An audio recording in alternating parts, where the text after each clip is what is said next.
Hello, আসসালামু আলাইকুম। আশা করি সবাই ভালো আছেন। আমি ভালো আছি। আপনারা জানেন এই প্রতিবন্ধী কার্ড নামে একটি কার্ড আছে, যে কার্ডটি হচ্ছে সুবর্ণ নাগরিক কার্ড বলে। এই কার্ডটি আপনারা অনেকেই আছে জানেন না কোথায় বানাতে হবে, কীভাবে বানাতে হবে। আপনার ঘরে অনেক সময় দেখা গেছে প্রতিবন্ধী শিশু বা নারী পুরুষ থাকতে পারে। তাদের জন্য এই কার্ডটি অবশ্যই বানাতে হয়। এই কার্ডটি বানালে আপনারা এক্সট্রা অনেক সুবিধা পাবেন। প্রথমত হচ্ছে আপনি প্রতিবন্ধী ভাতা পাবেন। ২ নম্বর হচ্ছে এই কার্ডটি দিয়ে আপনার যে বিভিন্ন জায়গায় চিকিৎসা সুযোগ সুবিধা পাবেন।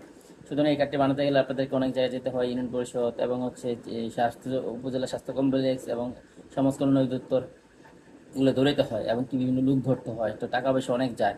তো আমরা আপনাদেরকে এই সহযোগিতাটা করবো। আপনারা হচ্ছে যে তথ্যগুলো লাগে সেই তথ্যগুলো যদি নিয়ে আসেন, আমরাই হচ্ছে আপনাকে কার্ড বানিয়ে দিব। আর এই কার্ডটা বানাতে গেলে আপনার যে খরচটা যাবে সেই খরচটা হচ্ছে আপনাকে আমরা পার্সোনালি জানিয়ে দিব। এটা আমি ভিডিওতে বললাম না। আপনারা যারা বানাতে চান আমার সাথে যোগাযোগ করবেন। আর এই কার্ডটি বানাতে ভুল করবেন না, কারণ এখনও বয়স্ক ভাতা, বিধবা ভাতা, প্রতিবন্ধী ভাতা আবেদন চলমান। যারা এই কার্ডটি বানাতে চান, বানিয়ে হচ্ছে দ্রুত হচ্ছে আপনি আপনার প্রতিবন্ধী ভাতার আবেদনটিও করে ফেলতে পারবেন। সো প্রতিবন্ধী ভাতার আবেদন যতদিন না করছেন ততদিন কিন্তু আপনার প্রতিবন্ধী ভাতার যে টাকাটা সেটা পাবেন না।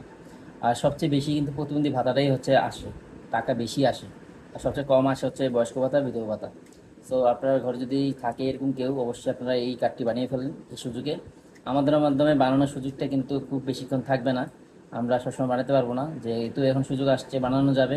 আপনারা আমাদেরকে জানাবেন, আমরা আচ্ছা আপনাদেরকে সহযোগিতা করে এই কার্ডটি বানিয়ে দিব। তো যারা বানাতে চান আমাদেরকে হোয়াটসঅ্যাপে মেসেজ করতে পারেন। হোয়াটসঅ্যাপ নাম্বারটি আমি মেসেজের উপরে, ভিডিওর উপরে দিয়ে দিব।